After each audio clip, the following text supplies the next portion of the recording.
Bloomberg Audio Studios. Podcasts, radio, news. Good morning, I'm Nathan Hager. And I'm Karen Moscow. Here are the stories we're following today. Karen, we begin in Washington, where the federal government is under a partial shutdown after the uproar over the killings of 2 U.S. citizens under immigration enforcement in Minnesota. Democrats are demanding new restrictions on federal agents, including warrant requirements, body cameras, and removal of masks. House Speaker Mike Johnson says the impasse over government funding won't last long. Well, let's say I'm confident that we'll do it at least by Tuesday. We have a logistical challenge of getting everyone in town, and because of the conversation I had with Hakeem Jeffries, I know that we've got to pass a rule and probably do this mostly on our own. I think that's very unfortunate. House Speaker Mike Johnson appeared on NBC's Meet the Press. Minority Leader Hakeem Jeffries says the Department of Homeland Security needs dramatic reform. We need to actually build these strict requirements in terms of behavior into the law so that the courts can hold them accountable and the American people, through their representatives at the state and local level, can hold these individuals accountable. House Minority Leader Hakeem Jeffries was a guest on ABC's This Week, and you can hear This Week and Meet the Press every Sunday on Bloomberg Radio. The Senate passed a bill last week that funds DHS for 2 weeks to allow more time to negotiate. The rest of the government would be funded through the end of September.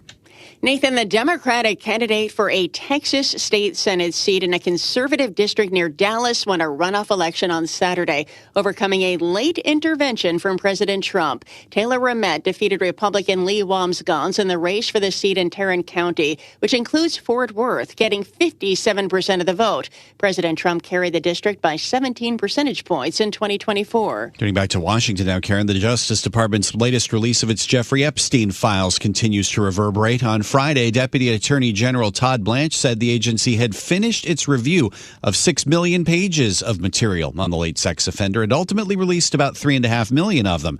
Blanche says congressional leaders can still see the material that's being kept under wraps. He also appeared on ABC's This Week. We have nothing to hide. We have nothing to hide. We never did. And our doors are open if they want to come and review any of the materials that we produced. It's Deputy Attorney General Todd Blanche, but Democratic Congressman Jamie Raskin says all the files need to come out. They've done no real investigation. Their entire determination has been to shut it down to protect Donald Trump.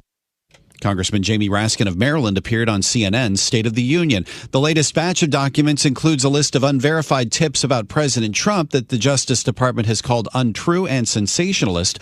The Wall Street Journal reports the release also exposed the names of dozens of Epstein's victims, including many who have not shared their identities publicly or were minors when they were abused. DOJ is required to redact all victims' names under the law ordering the file's release.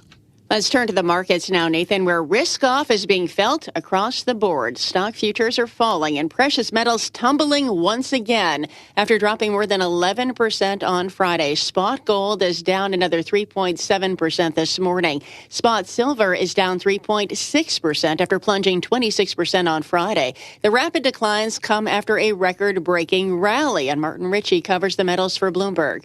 I think throughout last week, all that kind of frenzied trading, all the bulls piling in, I think there was a lot of warnings that this price was going ahead of reality. But now we're in a situation, I think, across gold, silver, and perhaps even copper and metals, where we're looking to see where people start to buy the dip.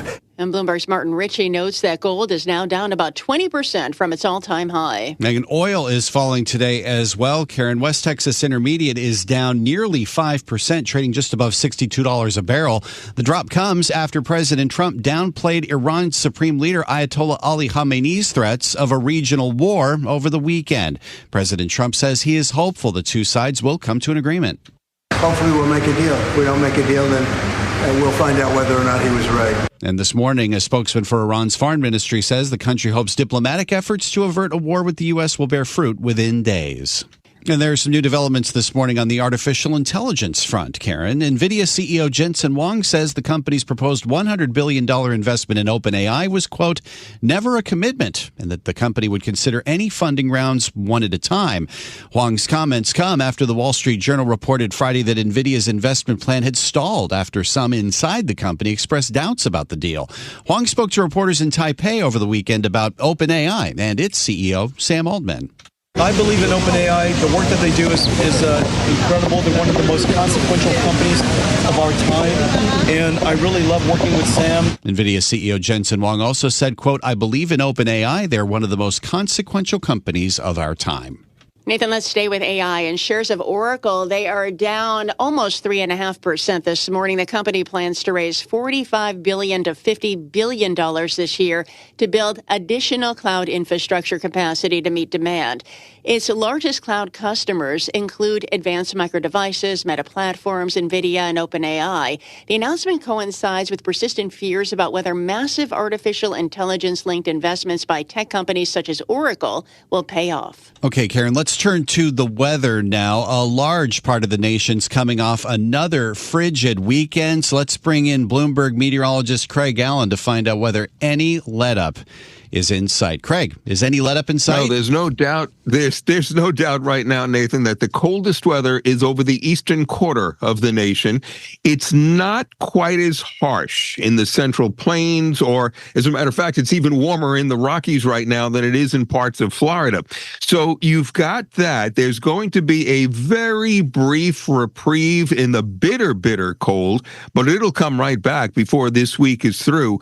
And, you know, we were taking such a hit on the grid and our wallets too. You think about all the cleanup, all the power outages that are going on across the Carolinas because there was just a wicked blizzard condition across most of the Carolinas. And of course, now you've also got freeze warnings for the entire state of Florida for this morning. So that will probably show up agriculturally, you know, in the supermarkets a little bit down the road as well. So yes, there is going to be a little bit of a reprieve, but unfortunately, Nathan, Karen, it looks like bitter cold weather will come back towards the end of this upcoming week. All right, Bloomberg meteorologist Craig Allen. Craig, we're going to be checking back with you throughout the morning.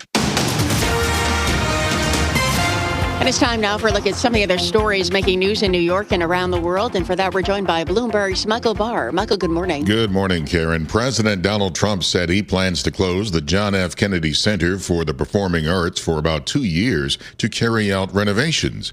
President Trump's decision comes after a significant backlash, including prominent artists canceling performances and declining ticket sales following his takeover and renaming of the center to the Trump Kennedy Center. For years, the center was home to the opera and the National Symphony Orchestra. Democrat Taylor Ramett has won a special election for the Texas State Senate and flipped a reliably Republican district that President Trump won by 17 points in 2024.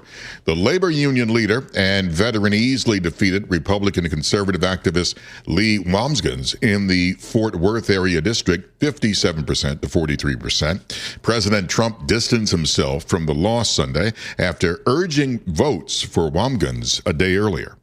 I don't know anything about it. I didn't know. I mean, I know there's a race going there, and it's too bad. What can I say? I have nothing to do with it. Ramett is to face Wamsgans again in the November general election to decide the seat for a full 4-year term.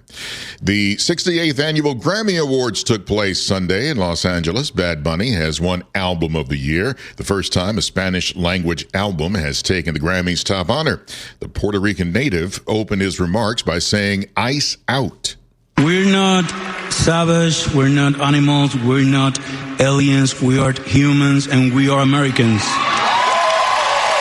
Many other artists also used their time on stage to spread a pro-immigration and anti-ICE message. Billie Eilish, Jelly Roll, and Lady Gaga were among the night's other winners.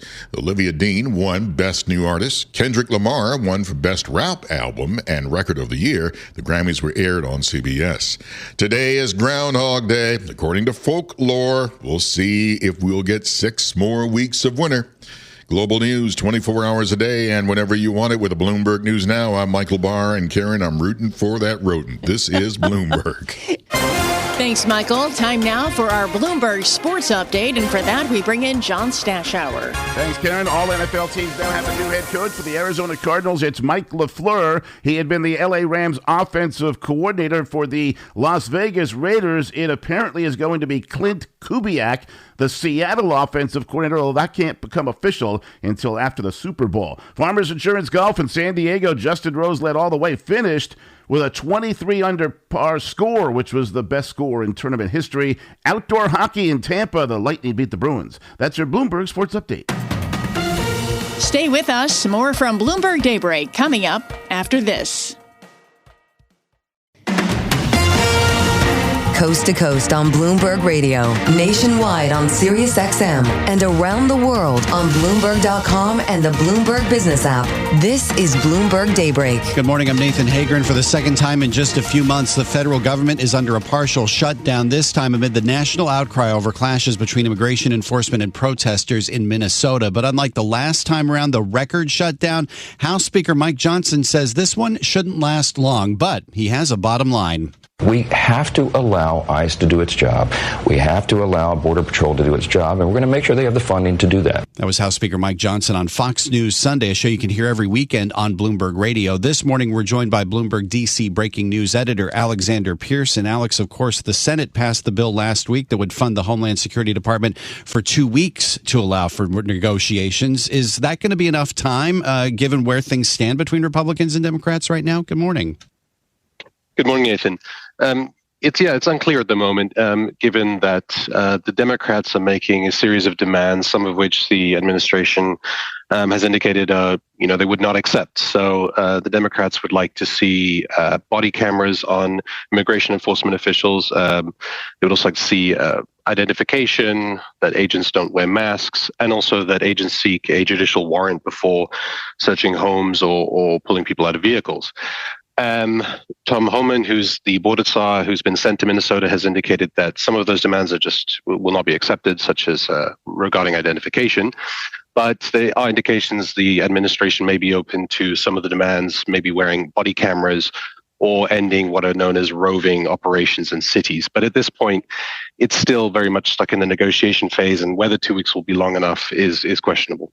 All right. So while we wait for further developments on that front, possibly getting the government open this week, there is a lot more fallout this morning over what sounds like it may be the final release of Epstein files from the Justice Department. Is that our understanding? Yeah, that's certainly how it's being portrayed by the Department of Justice. They released millions of documents last week, including photos and video footage. But what we do know is that this represents about 50% of the files that the department holds. That's proving very controversial, particularly among Democrats, given that the law that was passed last year called on the Department of Justice to release all of the files, and actually by December 19th. So this is already quite a significant delay. The department says, for their part, that they are withholding documents that contain sensitive information about victims and or that are related to ongoing federal investigations. And they've given no indication that they are anytime soon going to be releasing some of these files. In our last minute, there's a report in the Wall Street Journal this morning that some of that sensitive information may have gotten out anyway. Yes, that's true. So the of the millions of documents that were released last week, according to the Wall Street Journal, they did an analysis, and it shows that actually many documents actually contain a lot of sensitive information, including full names and in some cases addresses of some of Jeffrey Epstein's victims. The department has said that when that has been identified, when it's been notified of these lack of redactions, it will take them off its website and redact the information. But it's already another sort of indication that the handling of this case has not gone as smoothly as it should have, given that the law did say last year that it should redact all information, all sensitive information regarding victims. This is Bloomberg Daybreak, your morning podcast on the stories making news from Wall Street to Washington and beyond. Look for us on your podcast feed by 6 a.m. Eastern each morning on Apple, Spotify, or anywhere else you listen. You can also listen live each morning starting at 5 a.m. Wall Street time on Bloomberg 1130 in New York, Bloomberg 99.1 in Washington, Bloomberg 92.9 in Boston, and nationwide on Sirius XM Channel 121. Plus, listen coast to coast on the Bloomberg Business Business app, now with Apple CarPlay and Android Auto interfaces. And don't forget to subscribe to Bloomberg News Now. It's the latest news whenever you want it, in 5 minutes or less. Search Bloomberg News Now on your favorite podcast platform to stay informed all day long. I'm Karen Moscow. And I'm Nathan Hager. Join us again tomorrow morning for all the news you need to start your day right here on Bloomberg Daybreak.